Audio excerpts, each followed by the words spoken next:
Hello दोस्तों, welcome back to Ron channel science bunkers. अगर आपने वीडियो ओपन कर ली है तो आप पढ़ रहे हैं, कॉन्ग्रेचुलेशंस। तो फिर से पढ़ाई शुरू करते हैं दोस्तों। अगर आपने इससे पहले वाला हमारा वीडियो नहीं देखा है जिसमें हमने 16 क्वेश्चंस कर लिए हैं तो डू विजिट दैट वीडियो। बहुत छोटा वीडियो है, 10-20 मिनट का वीडियो है, आप उसे देख सकते हैं ताकि आपको अभी तक ये पता हो कि हम डिफरेंशियल इक्वेशंस कर रहे हैं और डिफरेंशियल इक्वेशन के मोस्ट इंपॉर्टेंट क्वेश्चंस कर रहे हैं जो अभी तक प्रीवियस ईयर में आए हैं। इससे पहले हमने ये भी बात की थी कि डिफरेंशियल इक्वेशन थोड़ा स्कोरिंग हो जाता है क्योंकि काफ़ी सिंपल टाइप ऑफ क्वेश्चंस जो है आप वो कर सकते हैं। आपके सिलेबस में जो 4th यूनिट है डिफरेंशियल इक्वेशन की, हम उसी को कवर करने की कोशिश कर रहे हैं जिसमें अभी तक हमने सिर्फ ऑर्डिनरी डिफरेंशियल इक्वेशंस पर बात की है और हम उन्हीं को आगे सॉल्व करने की कोशिश कर रहे हैं। ऑर्डिनरी डिफरेंशियल इक्वेशन वो डिफरेंशियल इक्वेशन होती है जिनका ऑर्डर जो होता है वो होता है आपका 1। अभी हम डिग्री की बात नहीं कर रहे हैं। ऑल्दो डिग्री क्या होती है कि आपकी जो डेरिवेटिव है उसकी पावर कितनी है, वहाँ से आपको डिग्री ऑफ दैट इक्वेशन पता लगती है। पर अभी हम ऑर्डर 1 वालियों को कर रहे हैं और उन्हीं से संबंधित क्वेश्चंस को करने की कोशिश कर रहे हैं जहाँ पर हमें प्रीवियस ईयर पेपर में से मिले हैं 2021 के क्वेश्चंस। तो दोस्तों बिना टाइम वेस्ट करे आगे के बचे हुए क्वेश्चंस को कंप्लीट करने की कोशिश करते हैं। उससे पहले एक हिदायत है, बिकॉज हम भी यूट्यूब यूज़ करते हैं तो बहुत सिंपल मेथड होता है। यूट्यूब आपको बहुत सारे ना पॉपअप करके वीडियोज़ दिखाता है या फिर आपके ना स्क्रोलिंग बॉक्स में और भी वीडियोज़ दिखाएगा। तो मेरा सजेशन है कि ये जितनी देर का वीडियो होने वाला है एक डेडिकेटेड पढ़ाई करें दोस्तों, बिकॉज आपकी डेडिकेटेड पढ़ाई ही आपको सिलेक्शन दिला सकती है। तो इसलिए इसे फुल स्क्रीन पर ज़रूर देखें ताकि आपको और डिस्टर्बेंस दिखाई ना दे। पेपर पेन लेकर बैठें ताकि आप क्रिस्प छोटे नोट्स बना सकें, वरना स्क्रीनशॉट्स आप ले लें अगर आपको जहाँ ज़रूरत लगे दोस्तों। ठीक है, तो 16 क्वेश्चन हमने डिस्कस कर लिया था कि सॉल्यूशन कर्व क्यों कहते हैं। नाउ 17 क्वेश्चन कह रहा है how many singular solutions occur for nth order ordinary linear differential equation. So ये कहते हैं कि कितने सिंगुलर सॉल्यूशंस जो होते हैं एक nth ऑर्डर वाली ऑर्डिनरी लीनियर डिफरेंशियल इक्वेशन के अवेलेबल हैं। तो हमें पता होना चाहिए no singular solution exist in such case, क्योंकि singular solution can not be find out by a particular value या फिर जनरल वैल्यू से आप सिंगुलर सॉल्यूशंस को नहीं निकाल सकते दोस्तों। तो पहले सिंगुलर सॉल्यूशन समझ लेते हैं क्या होते हैं। अ कर्व के जो सिंगुलर पॉइंट्स होते हैं या फिर हम कहें कि जिन्हें हम सिंगुलर सॉल्यूशन कहते हैं वो कुछ नहीं है, उन्हें हम एनवेलप कहते हैं। Family of envelope of general solution होते हैं वो किसी भी इक्वेशन के। ठीक है, सो उससे हम इसे समझने की कोशिश करते हैं फ्रेंड्स। सो इस केस में जहाँ पर उन्होंने पूछा है कि कितने सिंगुलर सॉल्यूशन होंगे या फिर होते हैं किसी nth ऑर्डर वाली ऑर्डिनरी लीनियर डिफरेंशियल इक्वेशन के, तो आपको ये पता होना चाहिए नो सिंगुलर सॉल्यूशन एग्जिस्ट। आगे चलते हैं। The curve obtained in exponential growth is of which type. दोस्तों अगर आपने पिछला वीडियो देखा होगा तो शुरू में जब मैंने आपसे ग्रोथ टाइप वाली इक्वेशंस की बात की थी तो तभी मैंने आपसे जिक्र किया था कि ये जे शेप का होता है। अगर कर्व को आप बनाने की कोशिश करें एक्सपोनेंशियल ग्रोथ होती है और जे शेप्ड कहलाता है दोस्तों। Next question, which model accounts for time dependent change of a model. जो टाइम डिपेंडेंट चेंज होते हैं जैसे ग्रोथ की हमने बात करी है ना, ये सब डायनेमिक मॉडल कहे जाते हैं दोस्तों। Next question, what in number of individual in population over time is called. मतलब चेंज इन नंबर की ये बात करें, जब चेंज होता है नंबर में किसी भी इंडिविजुअल पॉपुलेशन में ओवर द टाइम, उसे क्या कहते हैं हम पॉपुलेशन का ग्रोथ रेट कहते हैं और इसे हम अपनी इक्वेशन में आर से डिनोट करते हैं। अगर आपको याद हो तो हमने कहा था dn ओवर dt, मतलब certain population n over time t जो है वो कैसे वेरी करती है r times of n, where n जो है वो इनिशियल पॉपुलेशन है, r क्या है उसका ग्रोथ रेट है दोस्तों। Now what is the order of this equation. देखिए मैंने आपसे ऑर्डर की पहले ही बात की थी दोस्तों कि order of this differential equation कैसे हम पता लगाते हैं। यहाँ पर देखिए ना आपको किस फॉर्म में दिया हुआ है। एक्चुअल में ये डबल डेरिवेटिव है, ये सिंगल डेरिवेटिव का क्यूब ले रखा है प्लस 2x ले रखा है। तो आप इसे ऐसे समझ सकते हैं y डबल डैश की पावर जो है वो सॉरी y डबल डैश है, उसकी कोई पावर नहीं दी हुई है आपको, but minus y single dash की जो आपको पावर दी हुई है फ्रेंड्स वो दी हुई है cube plus 2x equal to 0। देखिए आपको कंफ्यूज करने के लिए दिया हुआ है तो कई लोगों को 3 लगेगा, बट 3 ऑर्डर नहीं है, 3 डिग्री है। इस क्वाड्रेटिक इस डिफरेंशियल इक्वेशन की जो डिग्री होगी वो 3 होगी, बट जो इसका ऑर्डर है वो सेकंड ऑर्डर है, क्योंकि हाईएस्ट डेरिवेटिव यहाँ पे क्या है आपका double derivative is the highest derivative, तो इसका ऑर्डर जो होगा वो सेकंड ऑर्डर होगा friends. What will be the order and degree of the differential equation. देखिए यहाँ इंटरेस्टिंग क्वेश्चन पूछ लिया है आपसे, दोनों चीजें पूछी हैं, इसकी डिग्री भी पूछी है, ऑर्डर अभी मैंने आपको डिग्री ऑर्डर समझाया है। तो I request all of you कि आपको 22 सेकंड क्वेश्चन का जो आंसर है कमेंट सेक्शन में दोस्तों लिखकर मुझे बताने की कोशिश करें। ठीक है, आगे मूव कर जाते हैं। क्वेश्चन नंबर 23 है विच ऑप्शन इज करेक्ट। इनमें से देखो मैथमेटिकल मॉडलिंग आपकी यूनिट का पार्ट है, मैंने आपको बताया था लास्ट सेक्शन जो मैथमेटिकल मॉडलिंग का है दोस्तों। तो मैथमेटिकल मॉडलिंग से रिलेटेड क्वेश्चन पूछा है। मैथमेटिकल मॉडलिंग, इसमें जो पहली स्टेटमेंट है दोस्तों वो करेक्ट हो जाएगी। पहली स्टेटमेंट कह रही है mathematical modelling is a way of representation of problems with the help of mathematical formulas. देखिए ये करेक्ट भी है, बाकियों को आप एलिमिनेट कर सकते हैं। यहाँ लिखा है नॉट अ वे, तो ये तो गलत हो गई। Mathematical modelling is a way of representation of problem only related to biology, ऐसा नहीं है। ये जब हम ग्रोथ पॉपुलेशन की बात करें, इकोनॉमिक मॉडल्स भी जो होते हैं मैथमेटिकल मॉडलिंग से समझे जाते हैं। फिर ये कह रहे हैं mathematical modelling is way of representation of problems, है ना, बट कैसे, पर्पस की यहाँ बात नहीं हुई है। नाउ क्वेश्चन नंबर 24 आपके सामने है दोस्तों, what is the solution of the differential equation. देखिए यहाँ आपको हिंट दिया है मैंने ऑक्सिलरी इक्वेशन वाला, और मैंने आपको पहले ही बताया था कि जब आपके जीरोज जो होते हैं ना वो सेम जीरोज होते हैं, तो वो वहां पर आप एक्स की पावर के साथ ही आप उन दोनों को यूज करते हैं। कहने का मतलब है यहाँ से जो आपकी ऑक्सिलरी इक्वेशन बनेगी, सो यहाँ जो हमारे ऑक्सिलरी इक्वेशन से जो रूट्स आएंगे, रिपीटेड रूट्स आने के चांसेस हैं, क्योंकि इस फॉर्म में दिया हुआ है। इस फॉर्म से हमें पता चल जाता है कि रिपीटेड रूट है। डिस्टिंक्ट रूट के केस में ऐसा नहीं होता है। डिस्टिंक्ट रूट के केस में मैंने आपको पहले भी, इससे पहले जो इक्वेशन कराई थी, वहाँ पर आप सेपरेटली उन्हें रिप्रेजेंट करते हैं दोस्तों। मैंने आपको पहले बताया था, जैसे कि आपको अगर याद हो, डिस्टिंक्ट रूट के केस में मैंने आपको बताया था, इनकी जो फॉर्म होती है वो होती है C1 e⁻m1 plus C2 exponential की पावर m2, मतलब अगर डिफरेंट रूट्स हैं। मान लीजिए रूट रिपीटेड है, मतलब आपका m जो है रिपीट कर रहा है, तो आपको जो सोल्यूशन बनेगा वो कुछ अलग फॉर्म का बनेगा, जिसमें आप जो है उन्हें कंबाइन करके रिप्रेजेंट करने की कोशिश करते हैं दोस्तों। जैसे कि मान लीजिए अगर मेरे 2 बार रूट्स रिपीट हो रहे हैं तो दोस्तों, तो मैं जो अपनी इक्वेशन लिखूंगा वो कुछ इस फॉर्म से लिखूंगा। मैं लिखूंगा C1 प्लस C2x और e⁻ दैट कॉमन m। ठीक है दोस्तों, यहाँ एक चीज़ का ध्यान रखिएगा कि यहाँ m की जो पावर है वो सेम रूट है जो आपका पहले आया है दोस्तों। ये जो यहाँ पर बढ़ रहा है ना, देखिए अगर ये ट्रिपल में आ जाए, मतलब 3 रिपीटेड रूट है, तो आपका बन जाएगा C1 plus C2x plus C3x square, and then आपकी जो पावर होगी वो होगी EMX,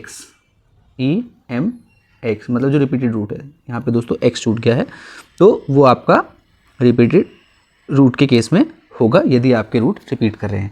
और यहाँ पर भी x होता है दोस्तों रूट्स के साथ। तो ये होता है डिस्टिंक्ट रूट के केस में, तो अलग अलग रिप्रेजेंट होते हैं m1 m2। अगर m1 m2 कॉमन है तो ये x जो यहाँ पर भी रिपीट होता है और इस तरीके से रिप्रेजेंट होता है। अब इस इक्वेशन के लिए देख लेते हैं, तो आपकी जो ऑक्सिलरी इक्वेशन बनेगी, थोड़ा सा मैं ऑक्सिलरी इक्वेशन यहाँ लिख देता हूँ कि डबल डेरिवेटिव तो हम उसे m² लिखते हैं दोस्तों, देन आपका है -2m प्लस 1 इक्वल टू 0। यहाँ से आपको बहुत क्लियरली दिख रहा है दोस्तों, ये m-1 का होल स्क्वायर है इक्वल टू 0। तो इसका मतलब यहाँ 2 वैल्यूज़ मेरे पास m की आई हैं, which is equal to 1 and 1, plus के 2 बार 1 आ रहे हैं आपके, तो रिपीटेड रूट्स हो गए हैं दोस्तों। तो रिपीटेड रूट के केस में मैंने आपको क्या बताया था कि जो सोल्यूशन होगा वो कैसा नज़र आएगा, थोड़ा सा आपको नज़र आएगा C1 प्लस C2x, जहाँ पे C1 C2 जो है ना कॉन्स्टेंट्स है, तो यहाँ C1 C2 arbitrary constant a b लिया है, तो यहाँ ऐसा आएगा कुछ a प्लस bx फॉर्म का होगा, साथ में e⁻mx, और m क्या है मेरा रूट है जो कि अभी आया जो कि 1। तो यहाँ पे आपको प्लस की फॉर्म में देखो 2 ऑप्शन दिख रहे हैं, ये और ये, पर आर्बिट्री कांस्टेंट दोनों होने चाहिए। तो मेरा करेक्ट आंसर हो जाएगा यहाँ पर a प्लस bx कॉमा वो मल्टीप्लाई में e⁻x दोस्तों। अगला क्वेश्चन देख लेते हैं। ऑक्सिलरी इक्वेशन बहुत इंपॉर्टेंट है उस केस में जहाँ पर आपको इस तरीके की फॉर्म दिखे। देखिए अब ये सोचना कि ये कहाँ पर लगानी है फ्रेंड्स, तो उसके लिए आपको ज़्यादा सोचने की जरूरत नहीं है। आप सॉल्यूशन देखिए किस फॉर्म का है। सॉल्यूशन में अगर C1 C2 वाली फॉर्म दिख रही है या फिर आपको ये ए बी वाली फॉर्म दिख रही है, तो आप समझ जाइए कि आपको ऑक्सिलरी इक्वेशन पे काम करना है, ज़्यादा कुछ सोचने की जरूरत नहीं है इसमें। ना क्वेश्चन नंबर 25 देख लेते हैं।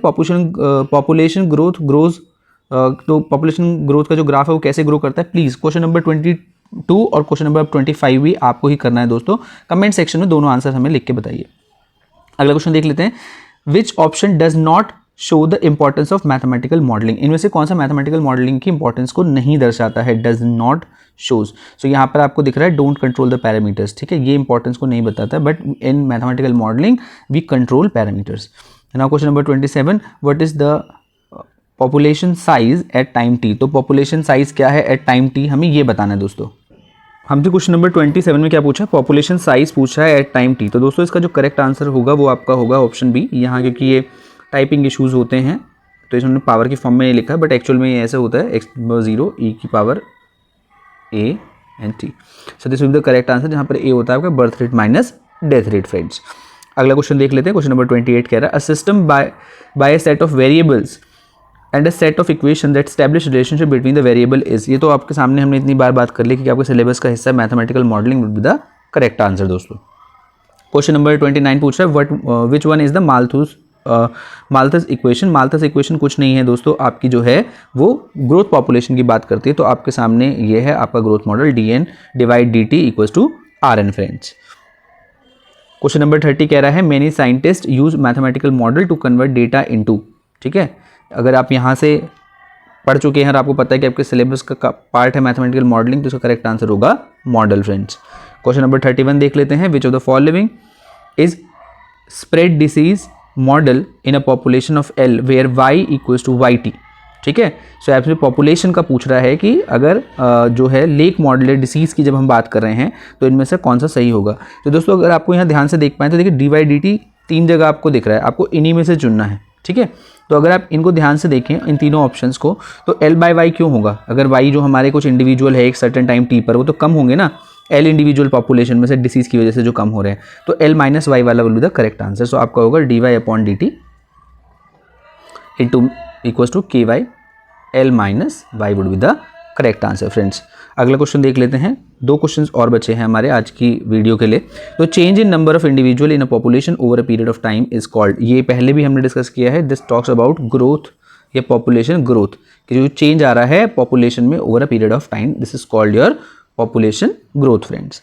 लास्ट क्वेश्चन आज के वीडियो का देख लेते हैं। Logistic growth equation is given by. देखिए लॉजिस्टिक ग्रोथ इक्वेशन किस फॉर्म में लिखी जाती है, इनमें से किस फॉर्म में यहाँ पर है। तो अगर आप ध्यान से देखें तो आपके सामने आंसर है, यहाँ पर हमने जो लिखा हुआ है ये आपका करेक्ट आंसर है। तो लॉजिस्टिक ग्रोथ जो होती है वो भी dn/dt फॉर्म में ही दी जाती है, और इसे आप लिखते हैं rn, बट आप लिखते हैं k-n ओवर टाइम k। ठीक है, कैरिंग कैपेसिटी जहाँ पर होती है लॉजिस्टिक ग्रोथ में। तो दोस्तों ये जो भी अभी तक के डिटेल्स में क्वेश्चन आए थे डिफरेंशियल इक्वेशन को लेकर, हमने वो करने की कोशिश करी है। इसमें कुछ क्वेश्चंस जो इंक्लूड नहीं किए हैं वो है इंटीग्रेटिंग फैक्टर के दोस्तों। ठीक है, इंटीग्रेटिंग फैक्टर यूनिकली निकाला जाता है, हर इक्वेशन के हिसाब से निकाला जाता है, डिपेंड्स की इक्वेशन कैसी है। कई बार ऑब्जर्वेबल वे से भी निकाल लेते हैं, और कई बार आप जो मैंने आपको एग्जैक्ट इक्वेशन का फॉर्मूला बताया था mdx ndy वाला इक्वल टू 0, तो यहाँ पर अगर del m/del n जो है del m/del x और del y और del n अपॉन में del x, जब आप इसे पार्शियल डेरिवेटिव करते हैं अगर इक्वल आ जाए, ठीक है, तो उस केस में आपका ये आराम से हो जाता है, इसे हम एग्जैक्ट इक्वेशन कहते हैं। बट इसी फॉर्म की जो इक्वेशन होती है उसे करने के लिए कभी कभी इंटीग्रेटिंग फैक्टर की ज़रूरत पड़ती है। वो डिपेंड करता है m और n के ऊपर, कि m और n को जब आप x टाइम्स देकर सब्ट्रैक्ट करते हैं या फिर ऐड करते हैं, अगर वो 0 ना आए तो उस केस में किस तरीके से सॉल्व करना होता है, तो उन्हें हम इंटीग्रेटिंग फैक्टर्स की हेल्प से करते हैं। तो इंटीग्रेटिंग फैक्टर्स वाला अगर आपको टाइम लगे तो दोस्तों देख जाइएगा, अगर आपके पास पहले से कुछ नोट्स हैं, वरना जो हमने बुक PDF डाली हुई है उसमें इंटीग्रेटिंग फैक्टर वाले क्वेश्चंस आपके लिए ऑलरेडी डाले हुए हैं। बाकी स्टैंडर्ड इक्वेशंस एक बार देख जाइएगा, जिसमें एप्लीकेशन जो हमने बात करी जितने मॉडल्स की, वो ग्रोथ मॉडल हो गया, लॉजिस्टिक मॉडल हो गया, माल्थस इक्वेशन हो गया, लेक पॉल्यूशन मॉडल हो गया, ड्रग एसिमिलेशन मॉडल हो गया, रेडियो एक्टिव डीके वाले मॉडल हो गए। इनकी इक्वेशंस को ज़रूर एक बार देख लें, because that is very important. और आप कहें तो इसी वीडियो में I just give you a brief दोबारा से उन्हीं इक्वेशंस का। तो जो अभी तक हमने मॉडल्स करे हैं, एक तो हमने ग्रोथ मॉडल करा है दोस्तों। तो ग्रोथ मॉडल एक बार अगर हमने आपको बताया था, that is represented by dn/dt which is equals to k times of n। ठीक है, जहाँ पर n जो है आपकी इनिशियल पॉपुलेशन है। ठीक है, दूसरा इसी का एक एक्सपेंडेड फॉर्म कभी कभी हम जो कहते हैं वो होती है dn/dt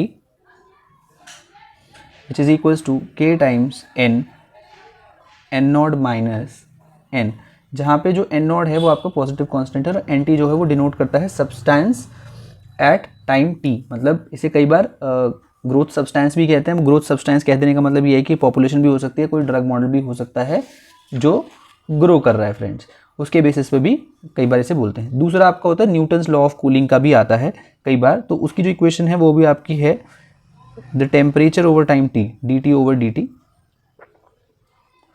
ठीक है, which is equals to -k times of t - t dash. हम इसे ये यहाँ पे टेम्परेचर डिफरेंस है, T denotes the temperature of the surrounding medium and K is the positive constant जिसे हम मान के चलते हैं, ठीक है। सो ये फॉर्म आपकी जो होती है न्यूटन कूलिंग इफेक्ट वाली होती है, तो कई बार कूलिंग इफेक्ट वाली भी इक्वेशंस वो पूछते हैं, ठीक है। दूसरा हमने आपसे डीके सब्सटेंस की बात की है। अगर रेडियो एक्टिव डीके की बात हो रही है, वह तो ग्रोथ की बात हो रही थी ना, तो डीके और ग्रोथ लगभग बराबर से ही चलते हैं, बट यहाँ पे क्या होता है कि इसे नेगेटिव टाइम्स में हम लेते हैं, मतलब जो हमारा रेट है वो चेंज हो जाएगा। dn/dt जो अब होगा, जो ग्रोथ के केस में kn हो रहा था वो माइनस टाइम्स ऑफ kn होगा, क्योंकि यहाँ पर डीके है, डीके की हम बात कर रहे हैं, ठीक है। तो 3 इक्वेशंस पे काफ़ी बार पूछा जाता है। इसके अलावा 1-2 इक्वेशंस और हैं। मोशन की इक्वेशन भी कई बार दोस्तों पूछी जाती है मॉडलिंग में। मोशन को हम कैसे मॉडल करते हैं, आपने फिजिक्स में पढ़ा होगा, dv/dt है ना, equals to g minus kv² से भी आप इसे डिनोट करते हैं। कई लोग इसे v/dv/dx से भी डिनोट करते हैं कि जो चेंज आ रहा है वेलोसिटी में उसके ऊपर भी कई बार इसे रिप्रेजेंट करते हैं। तो कुछ 3-4 टाइप ऑफ इक्वेशंस हैं जिनको मॉडल किया जाता है, जिनके बेसिस पर डिफरेंशियल इक्वेशंस की एप्लीकेशन एस्पेक्ट को हम देखने की कोशिश करते हैं। सो इनको ज़रूर देख लें, इनका यूजेज अगर आप कर पाएँ तो अच्छी बात है, well and good. But I think जितना भी हमने कराया है डिफरेंशियल इक्वेशन के लिए, that will help you a lot कि आपको समझने में कि ऑक्सिलरी इक्वेशन की हेल्प से कैसे सॉल्यूशन निकालते हैं, पार्शियल डिफरेंशियल से कैसे हम इक्वेशन जो हमारी होती हैं हम वेरिएबल सेपरेबल कैसे कर सकते हैं, होमोजीनियस इक्वेशन। तो 11th-12th वाली जो आपकी डिफरेंशियल इक्वेशन का चैप्टर है ना, उसे ज़रूर एक बार रिविजिट कर लें दोस्तों, ठीक है। आप उसे रिविजिट कर लेंगे तो कई बार उसमें पर्टिकुलर जनरल सॉल्यूशन वाला जो है ना, पर्टिकुलर जनरल सॉल्यूशन मैंने आपको बताया, जनरल सॉल्यूशन जो होते हैं उसमें कांस्टेंट एज इट इज होते हैं, और जहाँ हम पर्टिकुलर सॉल्यूशन की बात करते हैं तो वहाँ पर आपको कुछ वैल्यूज़ दी होती हैं, उनकी हेल्प से आप पर्टिकुलर सॉल्यूशन निकालते हैं। तो जो हमने वीडियो 1 में पर्टिकुलर सॉल्यूशन निकालने की कोशिश की थी वो भी आप एक बार रिविजिट कर सकते हैं friends. So this is all from our side, all the very best. आगे अगले टॉपिक पर वीडियो लाने की कोशिश करेंगे जल्द से जल्द। ये हमने आपकी कंपाइलेशन जो है यूनिट 4 डिफरेंशियल इक्वेशन का लगभग सारे पॉइंटर्स को कवर करने की कोशिश करी है। इंटीग्रेटिंग फैक्टर आप खुद करेंगे क्योंकि उसमें सबकी स्पीड अलग अलग है, सब अपने हिसाब से करते हैं। तो इंटीग्रेटिंग फैक्टर वाला आप एक बार खुद देख लें कि आप कौन से इंटीग्रेटिंग फैक्टर वाली इक्वेशंस को आराम से कर पा रहे हैं, उनको आप जरूर रिविजिट कर लें। So this is from our side, all the very best and keep learning. अगर कोई डाउट है तो आप कमेंट सेक्शन में लिख सकते हैं। Thank you friends.